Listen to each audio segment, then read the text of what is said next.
ओम नमः शिवाय। श्रद्धालु भक्तों, आज हम सब एक अत्यंत पावन और फलदायी व्रत मासिक शिवरात्रि की कथा के लिए इकट्ठा हुए हैं। मासिक शिवरात्रि हर माह कृष्णा पक्ष की चतुर्थी तिथि को मनाई जाती है, जो भगवान शिव को समर्पित है। यह व्रत विशेष रूप से भगवान शंकर की कृपा पाने, पापों से मुक्ति और मनोकामनाओं की पूर्ति हेतु किया जाता है। इस दिन श्रद्धा और भक्ति से भगवान शिव का रुद्रा अभिषेक, व्रत, उपवास और रात्रि जागरण का विशेष महत्व होता है। अब हम भगवान शिव की कृपा प्राप्ति करने हेतु मासिक शिवरात्रि की पवित्र कथा का श्रवण करेंगे। मासिक शिवरात्रि की व्रत कथा। प्राचीन समय चित्रभानु नाम का एक शिकारी था। वो रोज जंगल में जाकर शिकार करता और ऐसे ही अपने परिवार का वो पालन पोषण करता था। चित्रभानु उसी नगर में रहने वाले एक साहूकार का कर्जदार भी था और शिकारी गरीबी के कारण ऋण नहीं चुका पा रहा था। एक दिन साहूकार ने गुस्से में आकर चित्रभानु को शिव मठ में बंदी बना लिया। संयोग से उसी दिन मासिक शिवरात्रि थी। मासिक शिवरात्रि के कारण शिव मंदिर में भजन और कीर्तन हो रहे थे, जिसका बंदी शिकारी चित्रभानु ने पूरी रात आनंद लिया। अगली सुबह साहूकार ने शिकारी को अपने पास बुलाया और ऋण चुकाने के लिए कहा, जिसके बाद शिकारी चित्रभानु ने कहा, सेठ जी, मैं कल तक आपका पूरा ऋण चुका दूंगा। शिकारी के वचन को सुनकर सेठ जी ने उसे छोड़ दिया। सेठ से आजाद होकर शिकारी शिकार के लिए जंगल में चला गया, किंतु पूरी रात बंदी गिरहे में भूखे प्यासे होने के कारण वो थक गया था और शिकार की खोज में जंगल में बहुत दूर पहुंच गया था, जहां से उसे लौटने में सूर्यास्त होने लगा। जिसके बाद उसने सोचा, आज तो रात जंगल में ही बितानी पड़ेगी। ऊपर से उसे कोई शिकार भी नहीं मिला था जिसे बेचकर वो सेठ जी का ऋण चुका सकता। यह सोचते सोचते वो एक तालाब के पास पहुंच गया और भर पेट पानी पीकर आराम करने के लिए एक बेल के पेड़ पर चढ़ गया, जो उसी तालाब के किनार पर उसी पेड़ के नीचे एक शिवलिंग था, जो पत्तियों से ढके होने के कारण नहीं देख रहा था।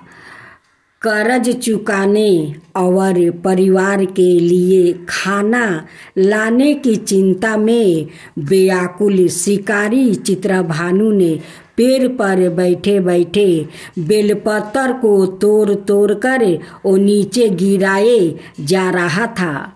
संयोगवश वो सभी बेलपत्र भगवान शिवलिंग पर ही गिर रहे थे। शिकारी चित्रभानु रात्रि से लेकर पूरे दिन भूखे प्यासे था, जिसके कारण उसका मासिक शिवरात्रि का व्रत हो गया। कुछ समय बाद उस तालाब पर पानी पीने के लिए एक गर्भिणी हिरनी आ गई और पानी पीने लगी। हिरनी को देखकर शिकारी चित्रभानु ने अपने धनुष पर तीर चढ़ा लिया और छोड़ने लगा।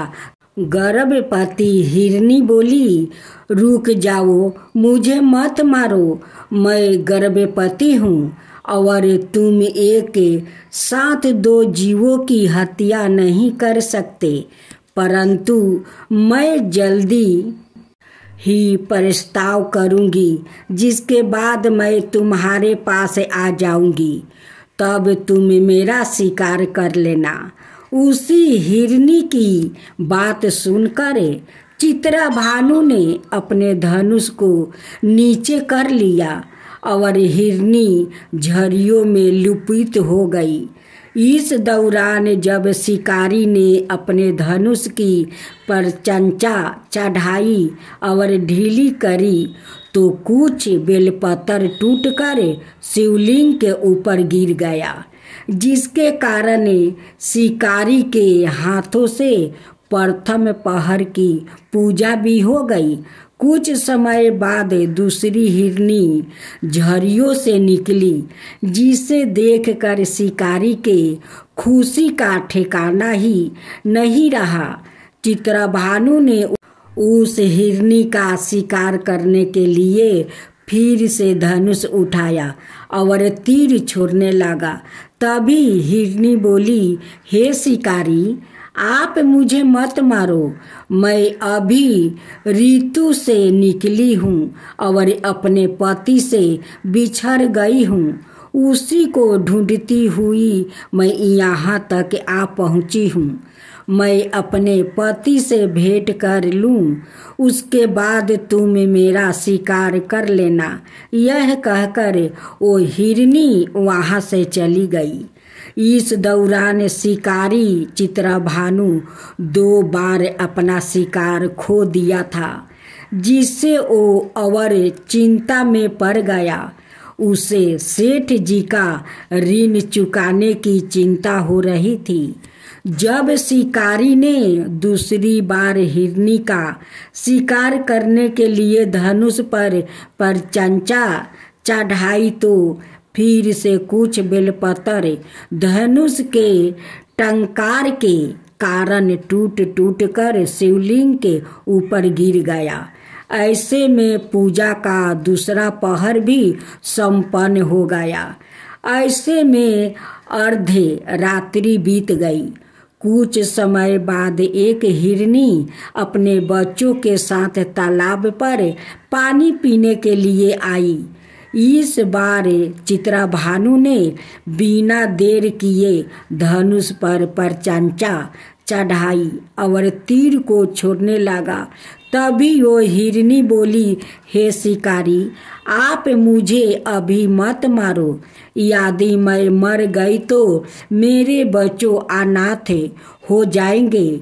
मैं इन बच्चों को इनके पिता के पास छोड़ आऊं, जिसके बाद तुम मेरा शिकार कर लेना। उस हिरनी की बात सुनकर शिकारी चित्रभानु जोर से हंसने लगा और कहा, सामने आए शिकार को कैसे छोड़ सकता हूँ? मैं इतना भी मूर्ख नहीं हूँ। 2 बार मैंने अपना शिकारी खो दिया है, अब तीसरी बार नहीं खोना चाहता हूँ। शिकारी की बात सुनी हिरनी बोली, हे शिकारी, जिस प्रकार तुम्हें अपने बच्चों की चिंता सता रही है, उसी प्रकार मुझे अपने बच्चों की चिंता हो रही है। मैं इन्हें इनके पिता के पास छोड़कर वापस आ जाऊंगी, जिसके बाद तुम मेरा शिकार कर लेना। मेरा विश्वास करो। हिरनी की बात सुनकर शिकारी को याद आ गई और उसे जाने दिया। इसी प्रकार शिकारी के हाथों तीसरे पहर की पूजा भी हो गई। कुछ समय बाद एक मिर्ग वहां पर आया। उसे देखकर चित्रभानु ने फिर से अपना तीर धनुष उठाया और शिकार की ओर छोड़ने लगा। तभी मिरग ने बड़ी विनम्रता से बोला, हे शिकारी, यदि तुमने मेरे तीनों पत्नियों और छोटे छोटे बच्चों को मार दिया है तो मुझे भी मार दो, क्योंकि उनके बिना मेरा इस दुनिया में कोई नहीं है। यदि तुमने उनको नहीं मारा है तो मुझे भी जाने दो, क्योंकि मैं उन तीनों हिरनियों का पति हूँ और वो मेरी ही तलाश कर रही है। यदि मैं उन्हें नहीं मिला तो वो सभी मर जाएंगे। मैं उन सभी से मिलने के बाद तुम्हारे पास आ जाऊंगा, जिसके बाद तुम मेरा शिकार कर सकते हो। उस मिरग की बात सुनकर शिकारी को पूरी रात का घटना चक्कर समझ आ गया। मिरग ने शिकारी को कहा, मेरी तीनों पत्नियां जिस प्रकार परण करके गई है उसी प्रकार वो वापस आ जाएगी, क्योंकि वो तीनों अपने वचन की पक्की है। और यदि मेरी मृत्यु हो गई तो वो तीनों अपने धर्म का पालन नहीं करेगी। मैं अपने पूरे परिवार के साथ शीघ्र ही तुम्हारे सामने आ जाऊंगा। कृपा करके अभी मुझे जाने दो।